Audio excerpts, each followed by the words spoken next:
छूत ही जेवन छूत ही अचवन छूत ही जगत उपाया। काहे कबीर ते छूत विवर्जित जाके संग न माया। नमस्कार दोस्तों, मैं अविनाश दास रेशनल कबीर यूट्यूब चैनल में आप सबका हार्दिक स्वागत करता हूं।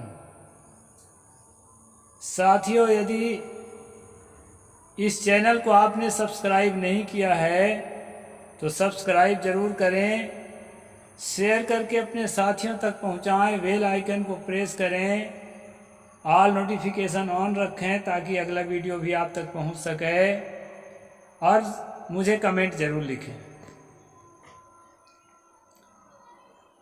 साथियों, अज्ञान से, अंधकार से, पाखंड से और मानसिक गुलामी से मनुष्य को मुक्त करने के उद्देश्य से यह रेशनल कबीर चैनल है। इस चैनल को आगे बढ़ाने में आप सबका सहयोग बहुत ज़रूरी है, इसलिए चैनल की वीडियोज़ को देखें और अपने साथियों तक पहुंचाएं दोस्तों, ताकि हम इस जागृति के मूवमेंट को तेज़ी से बढ़ाने में हमारा भी योगदान कुछ हो समाज के लिए। तो अभी शुद्धा शुद्धि के प्रकरण चल रहा है। कल मैंने बताया था मनु के विचारों को, जहाँ पर वो कह रहे थे ये चीज़ अशुद्ध है, ये चीज़ शुद्ध है। अभी यही प्रकरण चलेगा कुछ दूर तक और ये बातें आएगी। उसी बीच ये बात आ गई थी कि स्त्री का मुख जो है ना, हर हालत में जो है शुद्ध होता है, चाहे वो जिस जात की स्त्री हो। इसी तरह जो शूद्रों के पुरुष जाति के लिए ये भाव क्यों नहीं आया? दोस्तों, ये अपने कामुकता का प्रतिपादन करने के लिए ऐसा लेखक ने लिखा है। उस पर कल का वीडियो मैंने बनाया था 78 नंबर। जो भाई ना देखे हों, जो बहन ना देखे हों तो देख सकते हैं और ज़रूर देखें। आज उसी को आगे बढ़ाते हैं दोस्तों। मैं सबसे पहले एक पद बोला हूँ, उसका अर्थ बता दूँ। सतगुरु कबीर साहिब ने कहा, छूत ही जेवन छूत ही अचवन छूत ही जगत उपाया। कहाँ कबीर ते छूत विवर्जित जाके संग न माया। यहाँ पर दोस्तों सतगुरु ने कहा, जो आप भोजन करते हो वो भोजन भी जो है ना अशुद्ध है आपके हिसाब से, क्योंकि वो भोजन ना जाने कौन कौन से जात से छुआ गया अन्न, और ये धरती जहाँ से पानी निकलता है, जिसके सहयोग से भोजन बनाते हो, ये धरती का पानी भी ना जाने कौन कौन से जात तुम्हारे अनुसार के द्वारा छुआया गया है। इसलिए भोजन बनाने की प्रक्रिया छूता ही जेवन छूता ही अचवन। इसके बाद जो हाथ मुंह धो करके अपने को पवित्र बनाना चाहते हो, वो पानी, जिस पानी से जो है अचमन करते हो, हाथ पैर मुंह धोते हो, वह भी अशुद्ध है, क्योंकि इसी धरती से मिला है। और धरती में सब तरह के लोग हैं, सब तरह के प्राणी हैं। छूते ही जगत उपाया, कहाँ कबीर ते छूत विवर्जित जाके संग न माया। छूत से बचा हुआ तो हम उसी को मान सकते हैं जिसके जीवन में संसार के व्यक्तियों के प्रति, संसार के चीज़ों के प्रति, संसार की सुविधाओं के प्रति, संसार के मान प्रतिष्ठा के प्रति, संसार के अनुकूल परिस्थितियों के प्रति, इनमें से किसी के भी प्रति जिसके अंदर आकर्षण नहीं है, उसी को मान सकते हैं एक बार कि चलो वो शुद्ध है। क्योंकि वो संसार के किसी चीज को भोग ही नहीं करता। यदि ऐसा हो तुम सचमुच, तब तो भाई तुम पवित्र हो, मानना पड़ेगा। दोस्तों, इस धरती तल पर, यह धरती के अलावा भी किसी प्लेनेट में जो प्राणी होंगे, आदमी जैसा कोई होगा, वहां भी संभव नहीं है। कहाँ है कबीर ते छूत विवर्जित जाके संग न माया। अगर प्राणी के जैसा जीवन जी रहा है तो संसार की चीजों से उसका संबंध होना ही होना है। संसार के व्यक्तियों से, संसार के प्राणियों से, संसार के पदार्थों से, संसार की परिस्थितियों से उसका संबंध होना ही होना है। और संबंध ही नहीं, उस संबंध का प्रभाव भी उसके जीवन में पड़ता है। इसलिए संसार में जब सब कुछ अशुद्ध है तो तुम शुद्ध अशुद्ध ये क्या कर रहे हो? ऐसा करके सद्गुरु ने अपने सामने जो शुद्ध और अशुद्ध की बात करते थे, ऐसे लोगों के लिए एक प्रश्न खड़ा किया। मैं ये नहीं कहता दोस्तों कि एकदम अशुद्ध पड़े रहो। सफाई शुद्धता का ध्यान देना, स्वास्थ्य का ध्यान देना, भोजन पानी का ध्यान देना, ये हर आदमी का काम है। इसमें सजग रहना चाहिए। यह संसार सकल मैला है, राम गए सो सोचा। कबीर साहब ने कहा है, जो परम तत्व को, जो आत्म तत्व को, जो कल्याण तत्व को, जो पवित्र मानवीय संवेदना को धारण करता है, वही पवित्र है। तो पवित्रता का खंडन नहीं है, लेकिन ये पवित्रता के नाम से जो ये पाखंड फैलाया गया है ना, उसके लिए ये सब कुछ बात कहनी पड़ती है। तो दोस्तों, कल का प्रसंग तो मैंने बता ही दिया है, और आज जो है इसी बात को आगे बढ़ाते हुए हम आगे चलते हैं और देखते हैं। कुछ बातें रिपीट होगी, क्योंकि एक बात को दूसरा तीसरा श्लोक में दोबारा तिबारा लेखक ने रिपीट किया है, इसलिए कुछ बातें रिपीट हो जाती है। हम कल पढ़े थे, स्त्रियों का मुख सदा शुद्ध होता है, पक्षियों द्वारा चोंच मारकर गिराया हुआ फल, दूध दूहने से बछड़े का मुंह, और हिरण पकड़ने से कुत्ता शुद्ध होता है। साथियों, एक बात बताऊं, मैं जो है ना जंगली इलाके में देखा एक चीज, आप शहर के होंगे तो नहीं देखे होंगे शायद। ये तो बांस को ना, 3 बांस को ऐसे त्रिकोणाकार में बहुत बड़ा सा बांध लिया जाता है, 3 ठो बांस को, और उसको बांध करके उसमें जैसे आपका ये खेलते हैं ना, बैडमिंटन खेलते हैं नेट, वैसे त्रिकोणाकार नेट लगा रहता है उसमें। बैडमिंटन खेलते हैं चिड़िया, वैसे उसमें त्रिकोणाकार जो है वो तीनों बांस को बांध करके उसमें नेट लगा रहता है। और वो जो जंगली आदमी है साथ में एक कुत्ता रखता है, और कुत्ता को जो है आगे आगे भेजता है, और जो है साथे रहता है, दूर नहीं भेजता। और क्या होता है कि मैदानी क्षेत्र में तीतर, बटेर, लावा, ये चिड़िया होती हैं, कबूतर जैसे छोटे छोटे।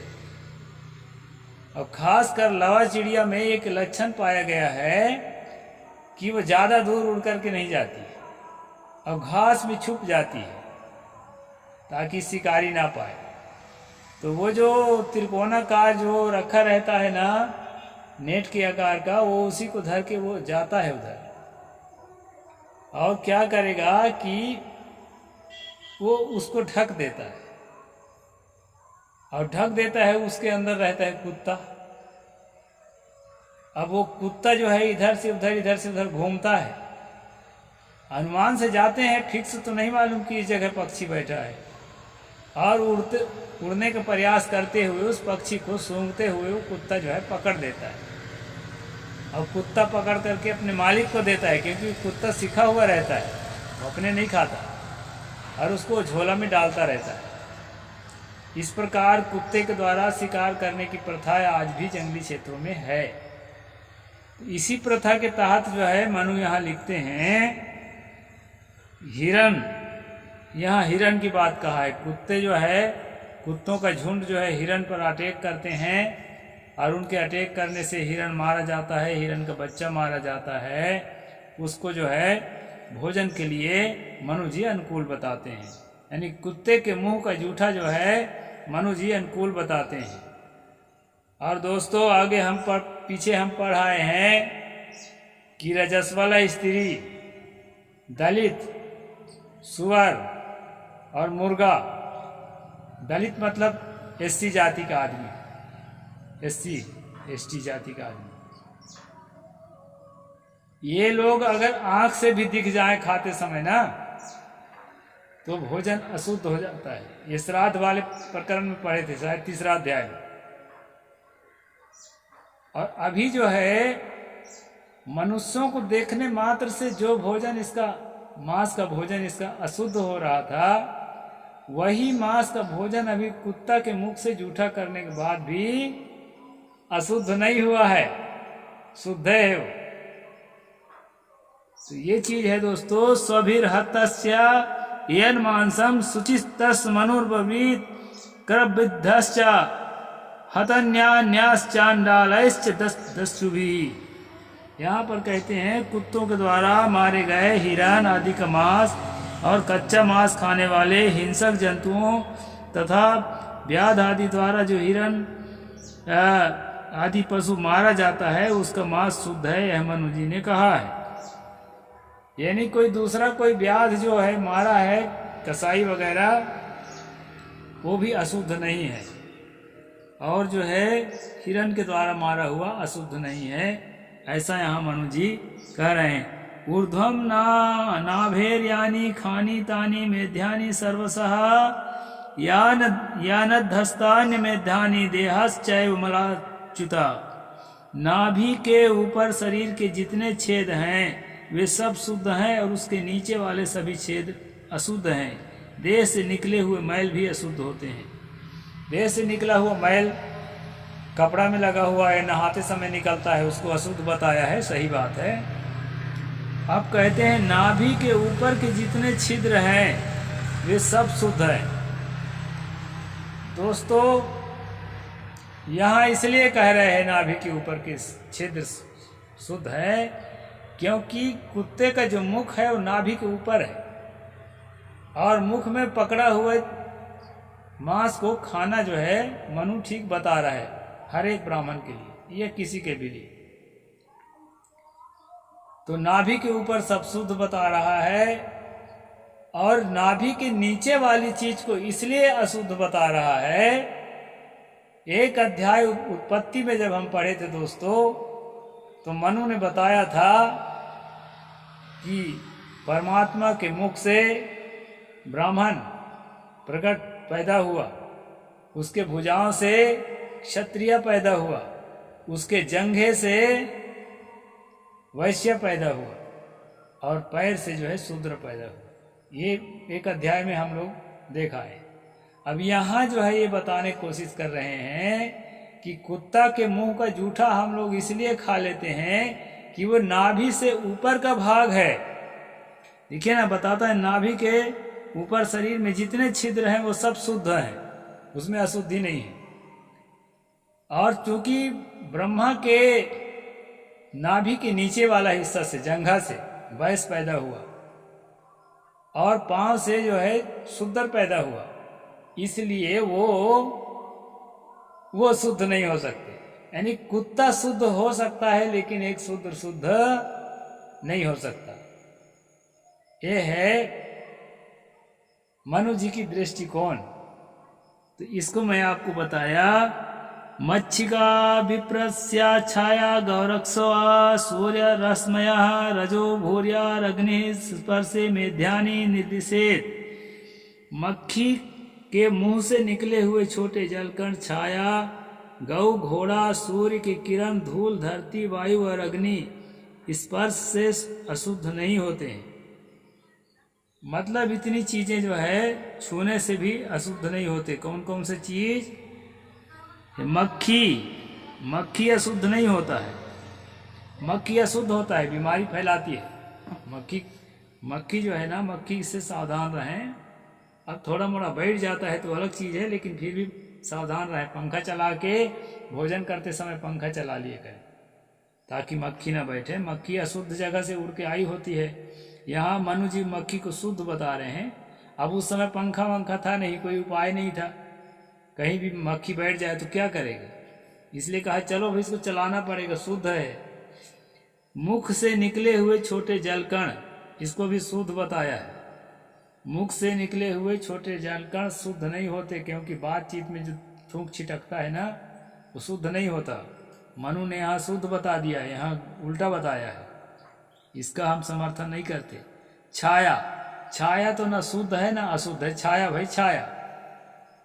और कहा है घोड़ा, गाय, सूर्य की किरण तो शुद्ध ही है। धूल भी शुद्ध नहीं है। अब धूल शुद्ध हो चाहे अशुद्ध हो, मिट्टी है, लेकिन जो है खाने पीने की चीज में पड़ जाए ना पड़े, इसकी कोशिश करना चाहिए। हैं धरती, वायु और अग्नि, धरती, वायु और अग्नि ये हमेशा शुद्ध होते हैं, ऐसा मनु जी कह रहे हैं। ऐसा इसलिए कह रहे हैं कि जब हम लोग अपना लॉजिक पेश करते हैं ना कि धरती छुआया हुआ है, वायु छुआया हुआ है, हमारा मुंह से छोड़ा हुआ सांस वायुमंडल में मिला है, उसको तुम सांस लेते हो और कहते हो कि तुम अशुद्ध हो, तो अशुद्ध सांस चला जाता है। ऐसा टाइप के हमारे लोग जब प्रश्न करने लगते हैं ना, तो उससे बचने के लिए इस श्लोक यहाँ पर जो है मनु जी बना दिए हैं कि वायु हमेशा शुद्ध है, अग्नि हमेशा शुद्ध है। इस प्रकार की चीज़ों को हमेशा शुद्ध बता दिया है दोस्तों। मल मूत्र त्याग करने पर देह से उत्पन्न 12 मलों की शुद्धि के लिए प्रयोजन के अनुसार मिट्टी और जल लेना चाहिए। अब मिट्टी का यहाँ सिस्टम दिया है। आजकल जो है पेपर सोप वगैरह चलते हैं और सैनिटाइजर चलते हैं और जो है हैंड वॉश चलते हैं, उससे हाथ का सफाई करना चाहिए मल के बाद। ये बात अच्छी है। मल विसर्जन के बाद शरीर की शुद्धता बहुत ज़रूरी है, अशुद्ध नहीं रहना चाहिए। तो दोस्तों, जहाँ तक शुद्धा शुद्धि की बात है, मैं उसको जाति के हिसाब से शुद्धा शुद्धि को नहीं मानता। सफाई के हिसाब से अपने शरीर को, अपना ही शरीर क्यों ना हो, अगर हमारा हाथ गंदा है तो गंदा हाथ मुख में न ले जाए, उसको बढ़िया साबुन से धो लें या हैंड वॉश से धो लें, तब उसको मुख में ले जाएं। अब इसका अर्थ नहीं है कि एक साफ सुथरा आदमी हाथ साबुन से ठीक से धोया हुआ है और बढ़िया नहाया, कपड़ा शुद्ध साफ पहना हुआ है, उसने हमारे घड़े को आग को छू दिया तो वह अशुद्ध हो गया, ऐसा थोड़े। ये तो मूर्खता है। अगर हम स्वयं भी अशुद्ध हैं तो अपने खाने पीने की चीज़ को न छूएं, अपने के लिए, व्यक्तिगत के लिए भी न छूएं, क्योंकि उससे नुकसान होता है, बैक्टीरिया वायरस का संक्रमण होता है। अब दूसरा आदमी भी ऐसा नहीं करेगा, वो भी समझता है। आजकल बहुते गंवार नहीं है, लोग समझने लगे हैं। तो शुद्धता का ध्यान रखना बहुत जरूरी है, लेकिन जाति के हिसाब से शुद्धता की जो बात कही जाती है, ये एक बदमाशी है। ऐसा कुछ नहीं होता। हर मनुष्य नहा धो के पवित्र कपड़ा पहन के शुद्ध होता है, और हर मनुष्य जो है जब तक गंदगी में लपटा रहता है तब तक अशुद्ध रहता है। उसको बढ़िया साफ सुथरा नहाना धोना चाहिए, ऐसा मैं मानता हूँ दोस्तों। तो आज का प्रसंग यहीं पर पूरा करते हैं। जो साथी सब्सक्राइब नहीं किए हैं, सब्सक्राइब जरूर करें और अपने मित्रों तक शेयर करके पहुँचाएं। साहिब बंदगी। जय भीम, जय जोहार, नमस्कार।